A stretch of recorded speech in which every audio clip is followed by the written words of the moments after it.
Welcome to iDream media. So పెళ్ళి అంటే నూరేళ్ల పంట అంటున్నారు. ఇప్పుడు కన్న తండ్రికి అదే గుండెలో మంట అవుతుంది. సో ఎక్కువ ఖర్చు పెట్టేసి అట్టహాసంగా ఆర్భాటంగా పెళ్లిళ్ళు చేసేయడము, దానివల్ల అప్పుల పాలవటం కూడా జరుగుతుంది. దీని గురించి ప్రియా చౌదరి గారి విశ్లేషణ తెలుసుకుందాం. మేడం నమస్తే. నమస్తే మేడం, జనరల్గా పెళ్ళి అంటే నూరేళ్ల పంట అంటారు. సో బాధ్యతగా అమ్మాయి తండ్రి పెళ్లి చేసి ఇస్తూ ఉంటారు. అయితే ఇప్పుడు అట్లా కాదు, పెరిగిపోయాయి. సో ఈవెంట్ మేనేజర్ ఏం చెప్తే ఆ విధంగా పెళ్లి చేయడము, దానికి ఒక బడ్జెట్ ఉండడము, అది ఎక్సీడ్ అవ్వడము, తర్వాత ఆయనకు బాధ కలగడము, అప్పులు పాలవడము. ఒకప్పుడు పెళ్లి చేసినా కానీ ఎట్లయినా పెళ్లి చేసి చూడు, ఇల్లు కట్టి చూడు అనేది ఉండేది. అప్పుడు అప్పు అయ్యేది. ఇప్పుడు ఈ అప్పు అయితే అసలు తీర్చలేని అప్పు అవుతూ ఉంది. ఏం చెప్తారు? ఇంత హంగులు ఆర్భాటాలు అవసరమా? పులిని చూసి నక్క వాతలు పెట్టుకోవడం అని ఎప్పుడైనా విన్నావమ్మా? అది ఇదే అంటే నక్క అనుకుందంట, నన్ను చూస్తే జనాలందరూ చిరాకు పడుతున్నారు, పులిని చూడంగానే భయపడుతున్నారు. కారణం ఏంటి అంటే దాని ఒంటి మీద ఉన్న చారలు మెయిన్ కారణము. అందుకని ఆ చారలు నా ఒంటి మీద నేను దానిలాగా మారాలంటే ఏం చేయాలంటే చారలు ఉన్నాయి, ఆ చారలు నా ఒంటి మీద కూడా ఉంటే నన్ను కూడా చూసి భయపడతారని చెప్పేసి అని చారలు పడాలంటే ఏం చేయాలి అందుకని చెప్పి కర్ర కాల్చి వాతలు పెట్టుకున్నమాట. వాతలు పెట్టుకునేసరికి ఏమైంది, ఒళ్ళంతా బొబ్బలు వచ్చినాయి, ఒళ్ళంతా పుళ్ళైనాయి. పుళ్ళై ముక్కుకుంటూ మూలిగే నక్క అంటారు కదా, మూలుక్కుంటూ పోయి ఒక తాటి చెట్టు కిందకు పడుకుందంట. ఎందుకు వచ్చిందిరా భగవంతుడా, దాన్ని చూసి నేను వాతలు ఎందుకు పట్టుకున్నానని చెప్పేసి అని అనగానే పైనుంచి ఒక తాటికాయ వచ్చి నెత్తి మీద పడింది, చచ్చిపోయింది. అదే అంటారు మూలిగే నక్క మీద తాటి పండు అంటే ఇదే అనమాట. మూలుక్కుంటూ అంటే ఈ ఎట్లా ఉంటాయి అంటే ఇప్పుడు మీరు చెప్పినటువంటిది నిన్నగాక మొన్నటి నుంచి ఒక భయంకరంగా ఒక 1 వీక్ నుంచి నేను చూస్తున్నాను. ఎప్పుడన్నా యూట్యూబ్ ఓపెన్ చేశానంటే ఒకటే టాపిక్ వస్తుంది. ఇన్ని వేల కోట్ల రూపాయల ఖర్చుతోటి ఒక ధనవంతుడి కొడుకు పెళ్లి జరుగుతుంది. ముఖేష్ అంబానీ కొడుకు అనంత్ అంబానీ పెళ్లి జరుగుతుంది. దానికి ఎన్నో వేల కోట్లు ఖర్చు పెడుతున్నారు. 3,000 కోట్లు 4,000 కోట్లు ఖర్చు పెడుతున్నారు. ఇది అవసరమా? అవసరమే. ఎందుకు అని అంటే అతనికి లక్షల కోట్లు ఉన్నాయి కాబట్టి అతని స్థాయికి తగ్గట్టుగా అతను చేసుకుంటున్నాడు. నీకెందుకు? నువ్వు చూడు, చక్కగా వేడుక చూడు, కన్నుల పండుగగా ఉంది, కలర్ఫుల్ గా ఉంది. నువ్వు దాని మీద విమర్శలు ఎందుకు చేసుకుంటూ వెళ్తున్నావు? అది ఒక్క మాట. అతను ఏదైనా ఒక పెద్ద డానో లేకపోతే అంటే వీళ్ళని మనం విమర్శించకుండా ఉండలేము. కానీ బట్ ఏంటి అని అంటే బిజినెస్ మ్యాగ్నెట్, అతను ఒక పెద్ద వ్యాపారవేత్త అనేటటువంటి వ్యాపారవేత్తలకు బ్రాండ్ అంబాసిడర్. అదేంటి కుబేరుడు ఇంట్లో పెళ్ళి అట్లాగే ఉంటుంది, 100% ఉంటుందండి. కాబట్టి అది ఆయన చేసుకున్న తర్వాత విపరీతమైనటువంటిది కొడుకు పాపం ఆ పిల్లాడు శుభమాని పెళ్లి చేసుకుంటుంటే చనిపోతాడని తెలిసి కూడా ఇంత ఖరీదైన పెళ్లి ఎందుకు చేస్తున్నారు? అరే ఆశీర్వాదాల కోసం. ఆశీర్వాదాలు ఉంటే బతుకుతాడు. ఎందుకంటే నాకు ఇష్యూ తెలియదమ్మా, నాకు ఏముందనేది నాకు తెలియదు. పక్కన పెడితే నాకు అసలు ఈ టైటిల్ చూస్తున్నాను నేను. అరే ఎంతో మంది వస్తారు, వచ్చిన ఆశీర్వాదాలు ఉంటే ఆశీర్వాదాలతో ఆయుష్ పెరుగుతుందని మీరెందుకు అనుకోరు? నంబర్ 1. అతను ఖర్చు పెట్టుకున్నాడు. చేతనైతే కన్నుల పండుగగా నువ్వు చూడు. కింద కామెంట్స్ చూశాను, అరే అసలు జనం ఏమనుకుంటున్నారు చూద్దామని. ఇన్ని వేల కోట్లు పేదవాడికి పంచిపెట్టొచ్చు కదా, చేయొచ్చు కదా అని చెప్పేసి అని వాళ్ళు చెయ్యరు. ఎందుకంటే వాడు వ్యాపారవేత్త. ₹1 ఖర్చు పెడితే ₹10 ఎలా వస్తాయనే అతను చూస్తాడు. అతన్ని మనం ఈ విధమైనటువంటి కామెంట్ మనం చేయకూడదు. కానీ నీ ఇంట్లో పెళ్లి జరిగినప్పుడు, నీ ఇంట్లో పేరెంటం జరిగినప్పుడు, నీ ఇంట్లో నీ పిల్లల పుట్టినరోజు జరుపుతున్నప్పుడు, లేదా నీ పుట్టినరోజు నాడో నువ్వు ఖర్చు పెడతావే 1,000, 2,000, 10,000, 1,00,000, నీ ఇంట్లో పెళ్లి జరిగేటప్పుడు 10 లక్షలు ఖర్చు పెడతావే, ఆ 10 లక్షల్లో నువ్వు ఎంత పేదవాడికి ఖర్చు పెడుతున్నావు? బాస్ ఉన్నవాడు పెట్టాలని అంటున్నావు, కానీ నీకంటే కింద వాడి కంటే నువ్వు ఉన్నవాడివే. మరి ఆ కింద వాడికి నువ్వెంత పెడుతున్నావు? ఇప్పటికీ నా ఇంట్లో పుట్టినరోజులు జరిగిన, నా ఇంట్లో ఏదన్నా వేడుక జరిగిన దాంట్లో 10% ఖచ్చితంగా నేను పక్కకి తీసి పెడతా. ఫస్టే బడ్జెట్ అనుకుంటాను, పక్కకి తీసి పెట్టి ఏదైనా ట్రస్ట్కి ఇవ్వడమో, లేకపోతే ఏదైనా గోశాలకు ఇవ్వటమో, లేకపోతే ఏదో ఒకటి ఖచ్చితంగా నేను దాంట్లో చేసి తీరుతా, పెట్టను. అలాగని నేను ఇస్తున్నానని ఎక్కడన్నా మీరు చూసారా? నా ఫేస్బుక్లో కానీ చూపిస్తారండి. మనం దానం చేసింది కుడి చేతితో దానం చేస్తే ఎడం చేతికి తెలియకూడదు. అట్లా చేసి అదే నా ఆత్మ సంతృప్తి. ఎందుకని అంటావేమో, అరే ఈ స్థితికి నేను రావడానికి ఈ విషయం నాకు హెల్ప్ చేసింది, ఈ విషయంలో నేను హెల్ప్ చేయాల్సినవి ఏమున్నాయి, నేను చేస్తా, ఖచ్చితంగా చేస్తా. అందరూ అనొచ్చు 10% ఎందుకు ఇస్తావమ్మా, 50% ఇవ్వచ్చు కదా అని అంటే ఇవ్వను. ఎందుకంటే 90% నాకున్న రిక్వైర్మెంట్స్ అవి. నా రిక్వైర్మెంట్స్ నేను ఈ సమాజంలో ఉన్నందుకు నేను ఫుల్ఫిల్ చేసి తీరాల్సిందే. ఒక చిన్న విషయం చెప్తాను, ఉన్నవాడు ఉన్నట్టు ఎందుకు బతుకుతాడు అని అంటే, వాడు అలా బతకకుండా కిందకి దిగి బతికాడంటే ఈడికేం పోయే కాలంలో ఈడెంత పిసినారు. ఇదే ముఖేష్ అంబానీ 100 కోట్లు పెట్టి తూతూ మంత్రంగా పెళ్లి చేశాడు అనుకుందాం, ఈడికేం పోయే కాలం అన్ని లక్షల కోట్లు ఏడ్చినా కొడుకుకి చూసావా, కొడుకు దగ్గరకు వచ్చేసరికి వాడు రూపాయి కూడా ఖర్చు పెట్టట్లేదు, ఈడెంత పిసినారని ఇదే జనం మాట్లాడతారు. ఖర్చు పెడితేనేమో దుబారా ఖర్చు అని మాట్లాడుతున్నారు, ఖర్చు పెట్టకపోతేనేమో పిసినారు అంటున్నారు. లోకో భిన్న రుచి, నరుడు నాలుగుకి నరం లేదు, అందుకని ఏది ఎట్లయినా మాట్లాడతారు. అయితే నువ్వు మాట్లాడేది ఏంటంటే హంగులు ఆర్భాటాలు ఆడంబరాలు చేయాల్సినటువంటి విషయం. అంటే ఇక్కడ అనిల్ అంబానీ ఆదాయం ఎంత ఉందమ్మా, లక్షల కోట్ల ఆస్తులు ఉన్నాయి, ఆదాయం కూడా అంతే వస్తుంది. దాంట్లో నుంచి అతను ఖర్చు పెట్టింది 1%. అతను ఖర్చు పెట్టుకుంది వినమ్మా, 1% అతను ఖర్చు పెట్టింది. సంవత్సరంలో అతనికి వచ్చే ఆదాయంలో నుంచి 1% మాత్రమే అతను ఖర్చు పెట్టాడు, రైట్? కానీ నీ ఇంట్లో నీ పెళ్ళికి నువ్వు ఎంత ఖర్చు పెడుతున్నావు, నీ ఆదాయం ఎంత, నీ ఆస్తులు ఎంత, నీ పెళ్లి ఖర్చు ఎంత బయటికి చాలా మంది ఆడపిల్లలు చూశాను, పాపం ఇక్కడి నుంచి వెళ్ళి యూఎస్లో యూకేలో వెళ్ళి సంపాదించుకొని విపరీతంగా వాళ్ళు కష్టపడి తినను కూడా తినరు, కడుపు నిండా కూడా తినరు, అక్కడ సంపాదించుకున్నటువంటి డాలర్లో వచ్చినటువంటివన్నీ ఇండియాకు వచ్చి పెళ్ళిళ్ళు చేసుకోవడానికి దాదాపు లక్షలు గుమ్మరిస్తున్నారు. అసలు అంత గుమ్మరించాల్సినటువంటి అవసరమే లేదు. మెహందీలు అంటారు, తర్వాత ఏంటి సంగీత్ అంటారు, తర్వాత ఇంకేంటి ఈ మధ్య బ్యాచిలర్ పార్టీస్ అంట, ఇవన్నీ ఎక్కడున్నాయి అసలు? వీటి గురించి మాట్లాడి తర్వాత మనం ఆ పెద్దవాళ్ళ పెళ్ళిళ్ళ జోలికి వెళ్దామని. అసలు నీ ఇంట్లో నీ సాంప్రదాయం మెహందీ అనేది ఎన్ని సంవత్సరాల కిందట వచ్చి చేరింది, సంగీత్ అనేటటువంటిది ఎన్ని సంవత్సరాల కిందట వచ్చి చేరింది, బ్యాచిలర్స్ పార్టీ అని చెప్పి మందు పార్టీలు చేసుకుంటున్నారు. అసలు పెళ్లి ముహూర్తం పెట్టుకున్న తర్వాత అమ్మ 16 రోజుల పండగ అయ్యేంత వరకు, శుభలగ్నం బయటికి వెళ్ళకూడదు, లగ్న పత్రిక రాసుకున్న దగ్గర నుంచి 16 రోజుల పండగ అయ్యేంత వరకు నాన్ వెజ్ కూడా తినరు. పెళ్లి కొడుకు దేంటి పొలిమేర కూడా దాటడు. ఒక్కసారి అది జరిగిపోయిన తర్వాత పొలిమేర దాటడు. అలాంటిది బ్యాచిలర్స్ పార్టీ అని చెప్పేసి ఒక 2 రోజుల ముందో 3 రోజుల ముందో పొలోమంట తాగుబోతులు అంతా ఒక చోట చేరి, కోపంతో వచ్చిందో రాని నాకేం సంబంధం లేదు, అందరూ చేరేసి తగలేస్తున్నారు. దేనికి తగలేస్తున్నారు? దీని గురించి మాట్లాడండి అయ్యా, కింద కామెంట్లు పెట్టండి, తాగుబోతులు బ్యాచిలర్ పార్టీల గురించి. ఎవడికి నీ ఆరోగ్యాన్ని నువ్వు కొల్లబొడుచుకుంటున్నావు బ్యాచిలర్ పార్టీ, నువ్వు తాగేది కాక 10 మందిని పిలిచి, లేదా నీ చుట్టూ ఉన్న 10 మంది తాగుబోతులకి తాగుడు కావాలి కాబట్టి నేను బ్యాచిలర్ పార్టీ అని ఒకటి పెట్టాను, అయిపోయింది. మెహందీలు అసలు ఎక్కడ ఉందమ్మా మెహందీ? గోరింటాకు ఖచ్చితంగా పెట్టుకునేవాళ్ళు. ఆ రోజు రాత్రి, రేపు పొద్దున్న పెళ్ళనగా ఈ రోజు రాత్రి కూర్చొని అందరూ పెట్టుకునేవాళ్ళు, లేదా 2 రోజులు ముందు పెట్టుకునేవాళ్ళు. అది చక్కగా ఒక వేడుక, అందరూ ఒక చోట కూర్చొని పెట్టుకున్నారు. ఇప్పుడు దానికి మెహందీ అని చెప్పి దానికి ఒక హల్దీ ఫంక్షన్ అంట. హల్దీ ఫంక్షన్ అనేది ఎక్కడి నుంచి వచ్చింది అసలు మీకు? ఇవన్నీ ఎవడు క్రియేట్ చేశాడు అని అంటే ఈవెంట్ మేనేజర్లు క్రియేట్ చేశారు. ఎందుకు క్రియేట్ చేశారంటే వాడికి బడ్జెట్ పెరగాలి, వాడికి పేమెంట్లు రావాలి, వాడు బేషక్గా బెంచ్ కార్లు వేసుకొని తిరగాలి, లేదా వాడు కాస్ట్లీగా బతకాలి. కాబట్టి ఒకప్పుడు పెళ్ళిళ్ళు పురోహితులు ముహూర్తం పెట్టి శాస్త్రం ఎలా చెయ్యాలి, పెళ్లి క్రతువు ఎట్లా చెయ్యాలి అనేది వాళ్ళు ఒక లిస్టు రాసిచ్చేవాళ్ళు, ఓకే, లేదా వాళ్ళు పద్ధతి చెప్పేవాళ్ళు. ఇదిగో అమ్మ ఇది ఇక్కడ పెట్టండి, ఈ రోజు ఇది చేయండి, లగ్న పత్రిక చేయండి, తర్వాత ఇది చేసుకోండి, ఈ తర్వాత ఇది చేసుకోండి, పెళ్లి రోజు పొద్దున్న గౌరీ పూజ చేసుకోండి, ఇవన్నీ చేసుకోండి, తర్వాత ఇచ్చి పుచ్చుకుంటారు, ఈ రోజు ఇచ్చి పుచ్చుకోండి, ఇవి పెట్టుకోండి, పెట్టుబడులు ఇలా పెట్టుకోండి, సాంప్రదాయాల గురించి వాళ్ళు చెప్పేవాళ్ళు. అకార్డింగ్ టు మన శాస్త్ర ప్రకారము ఈ పెళ్ళిళ్ళు అనేటటువంటివి జరిగాయి. అసలు నీ శాస్త్రంలో ఏడేడ్చింది? హల్దీ ఫంక్షన్ అంటావు, మెహందీ ఫంక్షన్ అంటావు, తర్వాత దాన్ని ఏమంటారు పార్టీస్, మ్యూజిక్, సంగీత్ అంటావు, వీటన్నిటిని ఎవడు తెచ్చి చేర్చాడు రా? నాకు అర్థం కాక అడుగుతాను. పులిని చూసి నక్క వాతలు పెట్టుకోవడం అని మాట్లాడాను కదా, వాడు పెట్టాడు కదా, వాడు 10 లక్షలు పెట్టి సంగీత్ పెట్టాడని చెప్పి లేనాడు 2 లక్షలు పెట్టి పెడతాడు. ఎక్కడ పెడతాడు? వాడు ఉన్న ఇంటి ముందరే ఒక ఇది వేసి. నాకు ఇట్లా నేను అంటున్నానని మీరు బాధపడద్దు, ఎందుకంటే ఎంజాయ్మెంట్లు కావాలి. కానీ పెళ్ళి అంతా అయిపోయిన తర్వాత హ్యాపీగా అందరూ కలిసి కూర్చొని ఒక వేడుక పెట్టేసుకోండి. ఖచ్చితంగా పెట్టుకోండి. ఆ కుటుంబాలు ఈ కుటుంబాలు కలిసి పెట్టుకోండి. కానీ వీటికి ఎంత ఖర్చు అవుతుంది?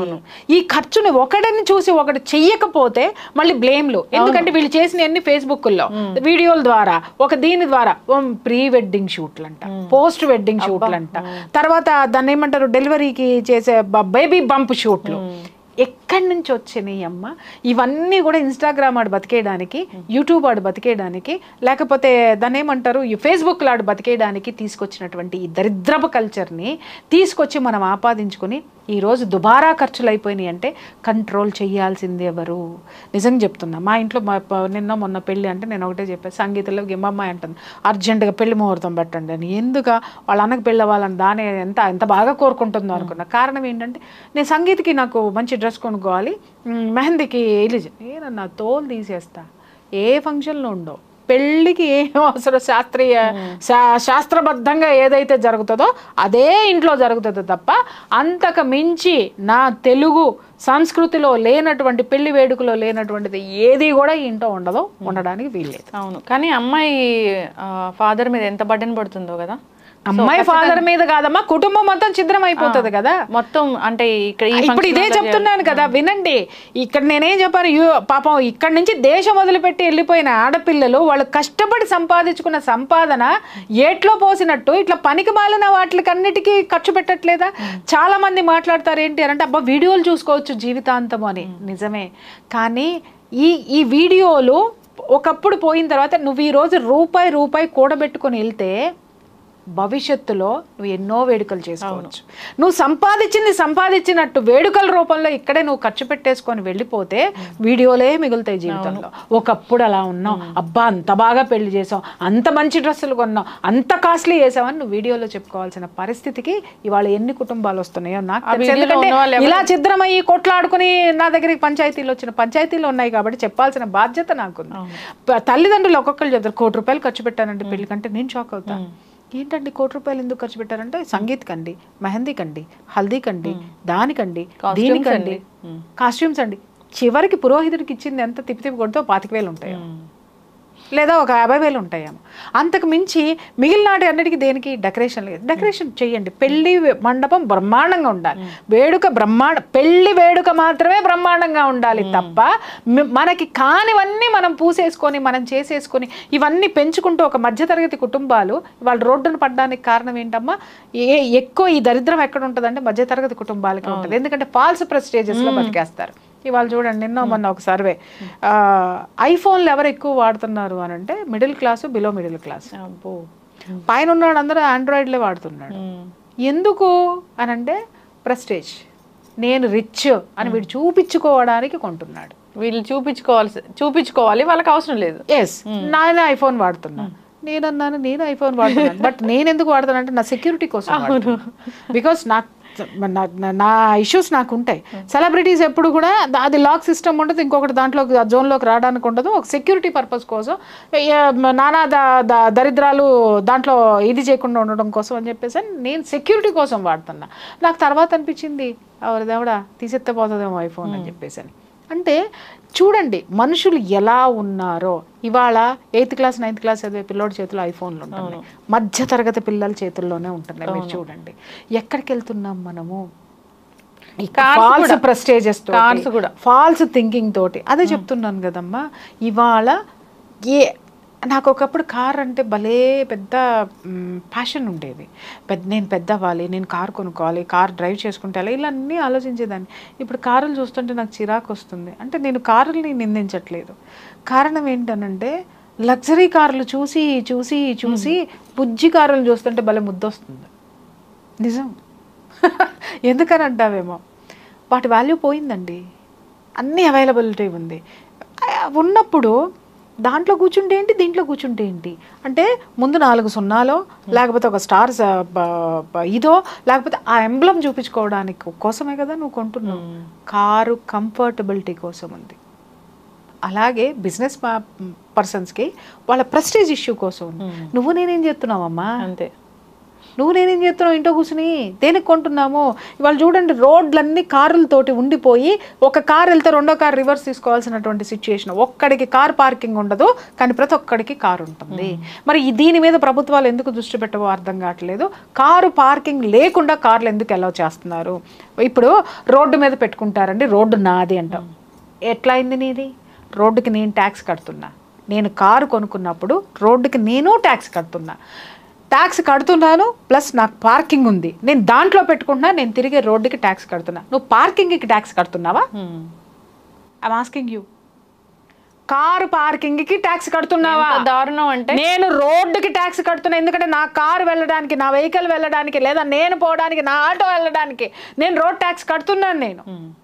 కానీ నువ్వు పార్కింగ్ చేస్తున్నావు. అది రోడ్లు ఉన్నాయి ప్రయాణం చేయడానికి, కానీ పార్కింగ్లకు కాదమ్మా. అంబులెన్స్ కూడా దారిలేని పరిస్థితి లేదు. ఇవాళ మొన్న అదే జరిగింది. నేనున్న ఏరియాలో మొత్తము అసలు కార్లు విపరీతంగా పెట్టేసేసి, అటు ఇటు ఇటు పెట్టేసేసి, మధ్యలో బైకులు పెట్టేసేసి, అంబులెన్స్ వెళ్ళడానికి బైకులు అడ్డం పెట్టేశారు. ఆడెవడో తెలియదు, 4 బైకులు అడ్డం ఉన్నాయి. అర్ధరాత్రి పూట ఎవరిని, ఏ అపార్ట్మెంట్లో ఎవరిని ఎతుకుతారు, ఏం చేస్తారు? అవి తీసి ముందు పెట్టడానికి లేదు. ఇక్కడి నుంచి ఆమడ దూరాన ఆ బైకుల్ని తోసుకుంటూ వెళ్ళి పెట్టి అంబులెన్స్ వెళ్ళేసరికి ఉన్న మనిషి ప్రాణమే భయ. మీరు ఒక 10 నిమిషాలు ముందు తీసుకొస్తే పోయేదని చెప్పారు. ఎన్ని ప్రమాదాలు జరుగుతున్నాయి! ఎవరి ప్రాణాలతో ఎవరు ఆడుకుంటున్నారు? ఎవరికి రూల్స్ పనికొచ్చినాయి? ఇవన్నీ ఫాల్స్ ప్రెస్టేజెస్లో బ్రతుకుతున్నామమ్మా మనము. ఒకటి గుర్తుపెట్టుకో, ఉనికిని కోల్పోయి ఎప్పుడూ ఉండద్దు. మనకి ఊటికి ఎగరలేనమ్మంటే స్వర్గానికి ఎగురుతానందంట. అట్లాగే నువ్వు ఆడంబరాలు చూపించి ఏం చేస్తావు? Other side of the coin జనానికి తెలియదా? తెలుసు ఖచ్చితంగా. నువ్వు చూపించినంత వరకే, కానీ అవతల వైపు చూపించేవాడు కూడా వస్తాడు, అది మర్చిపోవద్దు. ఖచ్చితంగా మేడం. ఈ అపార్ట్మెంట్స్ కావచ్చు, ఈ విల్లాస్ కావచ్చు, ఇలాంటివి కూడా సో గ్రాండ్గా కొంటారు, కానీ ఆ ఇంట్లో ఉండాలంటే గుండెలో రైళ్లు పరిగెట్టే పరిస్థితి వస్తుంది ఒక్కొక్కరికి. ఎందుకంటే వాళ్ళ సంపాదనకు మించి ఈ అమ్మాయిలు ఉంటాయి. ఎగ్జాక్ట్లీ అమ్మా. ఇవాళ ఒకటే మాట, నిన్న మొన్న మా అపార్ట్మెంట్లో వీళ్ళు ఇవి కూరగాయలు పెట్టారు. బయట కూరగాయల రేటుకి మా అపార్ట్మెంట్కి వచ్చేదానికి 15 రూపీస్, 10 రూపీస్ నుంచి 15 రూపీస్ తేడా ఉంది. నేను అడిగే, ఏంట్రా బయట ఇట్లా ఉన్నాయి, మీరేంటి ఇక్కడ పెట్టారు? ఆ అపార్ట్మెంట్ లోపల. అమ్మ లోపలికి వచ్చి పెట్టాం కదమ్మా, మీరే ఇట్లా మాట్లాడితే ఎలాగమ్మా అంటే, నేనన్నా ఊరే ఈ అపార్ట్మెంట్లన్నీ కాస్ట్లీ అపార్ట్మెంట్లన్నీ మాయ అనుకుంటున్నావా? అవన్నీ బ్యాంక్ ఆడిరా, మాయ కాదు. నెలకు వచ్చేసరికి భారీ మొత్తంలో చెల్లిస్తున్నావు వాడికి, అంతేగాని ఇవన్నీ మాయ కాదు. చూసేటు నీకు నువ్వే ఏ రోజు సంపాదన ఆ రోజు హ్యాపీగా జేబులో వేసుకొని నీ ఇంట్లో నువ్వు ఉంటున్నావు. బట్ మా ఎట్ట కాదయ్యా, వచ్చే సంపాదన మాది, ఇంకే సంపాదన వచ్చినా కూడా వీటికి కట్టడానికే మాకు సరిపోవట్లేదు. ఇవన్నీ చూసి నువ్వు మోసపోమాక, నీకంటే కూడా కింద స్థితిలోనే మేము బేరాలు అడుగుతాము, దయచేసి మాకు ఇవ్వు అని చెప్పేసాను. అంటే నా చుట్టూ ఉన్న వాళ్ళందరూ నవ్వారు. నిజమేనండి మీరు మాట్లాడింది అని చెప్పేసాను. అట్లా ఉంది పరిస్థితి, situation. False prestiges, false thinkings, false show పుటప్లు, ఇవన్నీ బ్రాండెడ్. ఏందమ్మా ఇది? నువ్వు ప్రశాంతంగా ఉండడానికి నీకేం కావాలో అది ఏర్పరచుకో. ఇంకొకటి, నీ అవసరం నువ్వు బ్రతుకున్నంత వరకు ఈ సమాజంతో పెట్టుకో. నీకు కార్లు ఉంటే ఎవడు చూస్తాడు, బంగళాలు ఉంటే ఎవడు చూస్తాడు, ఏది ఉంటే ఎంత ప్రశాంతంగా ఉన్నావో నీకు. ఎగ్జాక్ట్లీ. హెల్దీగా ఉండాలి, ప్రశాంతంగా ఉండాలి. కంటి మీద నిద్ర లేకపోతే ఈ బాధల వల్ల నేను నా చుట్టూ చాలా మందిని చూస్తాను. ఇవాళ చూస్తాను, రేపు వచ్చిన తర్వాత మేడం అది ఆ ప్రాపర్టీ కొనేసామండి, అక్క ఈ కారు కొనేసామండి. నేను చూస్తే ఆ వాటికి కట్టడం కోసము వీళ్ళు ఒక్క నిమిషం కూడా ప్రశాంతంగా, ఎప్పుడు ఇలా గుడి జబ్బులు వస్తాయో అనే టెన్షన్ నాకు. ఒక్క నిమిషం కూర్చోలేరు. మీరు నేను ప్రశాంతంగా మాట్లాడుకుంటాం కూర్చొని, ఒక్క నిమిషం నేను వాళ్ళతో కూర్చొని మాట్లాడుతుంటే వాళ్ళు ఎక్కడో ఆలోచిస్తూ ఉంటారు, ఎక్కడో ఏదో చేస్తారు, టెన్షన్ ఏవో ఫోన్లు, ఏవో ఇది ఏదో కథ. అసలు అక్కడ ఆ పని చేయాలి, ఇక్కడికి వెళ్ళాలి, అక్కడికి వెళ్ళాలి, అది చేయాలి, ఇది చేయాలి. మొన్న ఒక కేసు ఒకటి వచ్చింది నాకు. ఒక కేసు కదా, వరుసనే 4 కేసులు వచ్చినాయి. ఒక్కొక్కళ్ళు 6 ఉద్యోగాలు 7 ఉద్యోగాలు చేస్తున్నారు. ఇదేంటబ్బా, ఒక ఉద్యోగం చేయడానికే నాకు తలప్రాణం తక్కువస్తా ఉంది, 6 ఉద్యోగాలు 7 ఉద్యోగాలు వీళ్ళట చేస్తున్నారని చెప్పేసి అని చూస్తే ఏంటి అని అంటే, ఈరోజు ఎన్ని ఉద్యోగాలైనా చేసుకోవచ్చు అంట కదా ఇంట్లో కూర్చొని. అవును, చేసుకుని వాడు విపరీతంగా సంపాదిస్తున్నాడు. వాడు సంపాదించేటటువంటి సంపాదన ఎక్కడికి వెళ్తుందో చెప్తా. ఒక పెద్ద మనిషి సంపాదించేదంతా కూడా ఆ బంధువులు ఎవరైతే ఉంటారో ఆ బంధువులకి ఏ అవసరం వచ్చినా ఇతగాడు బాహాటంగా ఇస్తాడు. ఇంట్లో భార్యకి రూపాయి ఇవ్వడం అంటే ఏంటి, బంధువులందరూ వీడిని మోస్తున్నారు పల్లకి ఎక్కించి. సో ఆ భజన చేయించుకుంటానికి వీడు 7 ఉద్యోగాలు చేస్తూ భార్య దగ్గరికి వచ్చేసరికి ఇంట్రెస్ట్ ఉండదు. ఎందుకంటే నేను అలసిపోతున్నానండి 7 ఉద్యోగాలు చేస్తున్నా. 7 ఉద్యోగాలు నీ భార్యతో సంసారం చేయడానికి పనికి రాకుండా ఎందుకు చేస్తున్నావు నువ్వు అంటే వీళ్ళతో చప్పట్లు కొట్టించుకుంటాను. జీవితాంతం నీకు ఏదైనా వస్తే చూసేదెవరు? నీ భార్య. భార్య నిజాలు మాట్లాడతారు ఒకటి. రెండోది ఇంకొకటి 9 ఉద్యోగాలు చేస్తున్నాను అన్నాడు. ఆ 9 ఉద్యోగాలు చేసేవాడి సిచ్యుయేషన్ ఏంటి అని అంటే సేమ్ ఇదే సిచ్యుయేషను. భార్యాభర్తల మధ్య అన్యోన్యత లేదు, ఏమీ లేదు. ఎందుకురా నాయన అంటే ఇది ఏంటి అని అంటే మా ఊర్లో ఇప్పటికే నేను ఇన్ని కోట్లు పెట్టి ప్రాపర్టీస్ కొన్నానండి, ఇంకొక 25 ఎకరాలు ఉంది, అది నేను కొనాలి, ఇవన్నీ నా టార్గెట్స్ అండి అని అన్నారు. అరే నీ వ్యక్తిగత జీవితాన్ని కూడా నువ్వు వయసులో ఉన్నప్పుడు నువ్వు ఎంజాయ్ చేయలేనటువంటి నీ టార్గెట్ ముసలోడు అయిపోయిన తర్వాత కావాలనుకుంటే ఎవడొస్తాడరా నీకు? సంపాదించి ఏం చేస్తావు? దేనికైనా ఒక లిమిటేషన్ ఉంటుంది. పెళ్ళికైనా, పేరంటానికైనా, ఆస్తులకైనా, అంతస్తులకైనా. చూడమ్మా, కింద పిల్లర్ నువ్వు ఎంత బలంతో వేస్తావో అంత బలం మాత్రమే పైన మోస్తుంది దాని మీద పెడితే. అంతేగాని 10 అంతస్తులకి పిల్లర్స్ వేసి నువ్వు 20 అంతస్తులు పర్మిషన్ ఉంది కదా అని లేపావు అనుకోమ్మా, ఏమవుతుంది? మొత్తం కూలిపోతుంది. ఇవాళ మనుషులు చేసే పని అదే. ఆర్భాటాలు, హంగులు, ఫాల్స్ ప్రెస్టేజెస్కి పోయి పోలిని చూసి నక్క వాతలు పెట్టుకున్నట్టు వాతలు పెట్టుకుంటున్నారు. ఎస్, ఖచ్చితంగా మేడం. అందరూ కూడా ఆలోచించాల్సిన పరిస్థితి అయితే వచ్చింది. నిజంగా పెళ్లి చేసి చూడు అనేది ఒకప్పుడు ఎందుకు వచ్చిందో ఆ నానుడి, కానీ ఇప్పుడు అది ఇంకా గుద్ది బండలాగా తయారవుతుంది. సో పెళ్లి పీటల మీదే చనిపోతున్న తల్లిదండ్రులను కూడా చూస్తూ ఉన్నాము. ఆయన ఎంత టెన్షన్ పడి ఉంటే దీనికోసం అలా జరిగిందో కదా. సో ఖచ్చితంగా ఏదైనా వేడుక అనేది హ్యాపీగా జరగాలని కోరుకుందాం. తక్కువ బడ్జెట్లో చాలా హెల్దీగా వెళ్ళాలని కోరుకుందాం. బడ్జెట్ తక్కువ ఎక్కువ కాదు తల్లి. నీ సంపాదన ఎంత, ఆ సంపాదనలో ఎంత భాగం ఖర్చు పెడుతున్నావు, నువ్వు వెనకేసిన ఆస్తులు ఎంత, ఆస్తులు ఎంత భాగం ఖర్చు పెడుతున్నావు. అంతేగాని అప్పులు చేసి 1 కోటి రూపాయలు 2 కోట్లు పెట్టి పెళ్లిళ్ళు చేసిన వాళ్ళు 6 నెలలు తిరగకుండా విడాకుల కోసం వస్తున్నారు. ఎందుకంటే వీళ్ళు అట్టంటి వాళ్ళు అని తెలియదండి అంటే. మరి అంత ఆర్భాటంగా ఎట్లా చేశారంటే వాళ్ళు అడిగారు కాబట్టి మేము చేసామండి. ఎస్, ఖచ్చితంగా మేడం. 1 కోటి రూపాయలు పోయే, కూతురు జీవితం పోయే, ఇక్కడికి వచ్చి నీకు అప్పులు మిగిలినాయి. చివరికి అప్పులతో పాటు నీ కూతురు వచ్చి నీకు ఇంట్లో అవును, ఏదైనా విడాకుల ఇష్యూ వచ్చినప్పుడు, ఏదైనా హెరాస్మెంట్ ఇష్యూ వచ్చినప్పుడు తల్లిదండ్రులు చెప్తుంటారు, మేము అంత కట్నం ఇచ్చాము, అంత గ్రాండ్గా పెళ్లి చేసాము, అన్ని నగలు కొనిచ్చాము అని. దృష్టి పెట్టాల్సింది ఎవరి మీద అమ్మా? స్థితి మీద, ఉన్న స్థితి మీద. ఉన్నతమైన స్థితికి గాల్లో చూసి మీరు పెట్టకండి. ఇప్పుడు నీ అల్లుడు నువ్వు చేసే గ్రాండ్ పెళ్ళిళ్ళు కానీ అవి కానీ మీ వియంకులు అందుకునే స్థితిలో ఉన్నారా లేదా? అలాగే ఆ స్థితిని భరించే స్థితి నీకు ఉందా లేదా? ముందు ఇవి ఆలోచించుకోవాలా. ఎవరి కోసమో సమాజంలో ఏదో చేసేయాలి, నా పిల్లలకు కూడా గ్రాండ్గా చేసేయాలని నువ్వు చేస్తే నువ్వు మిగలాలిగా నీ పిల్లలకి, లేదా రేపొద్దున వాళ్ళకి ఆ స్థితి మిగలాలి కదా. 1 రూపాయి వెనకేస్తే వాళ్ళు జీవితాంతం స్ట్రాంగ్గా ఉంటారు. ఉన్న రూపాయలన్నీ ఖర్చు పెట్టావంటే నువ్వు వాళ్ళ మీద ఆధారపడాల్సి వస్తుంది. రేపొద్దున ఎంత గ్రాండ్గా పెళ్లి చేసినా నిన్ను దగ్గర ఏంది చెప్పు అంటారు తల్లిదండ్రుల్ని. అందుకోసమని ఎవరికి వాళ్ళు త్యాగాలు చేసి చేయొద్దు, విచ్చలవిడితనానికి పోవద్దు.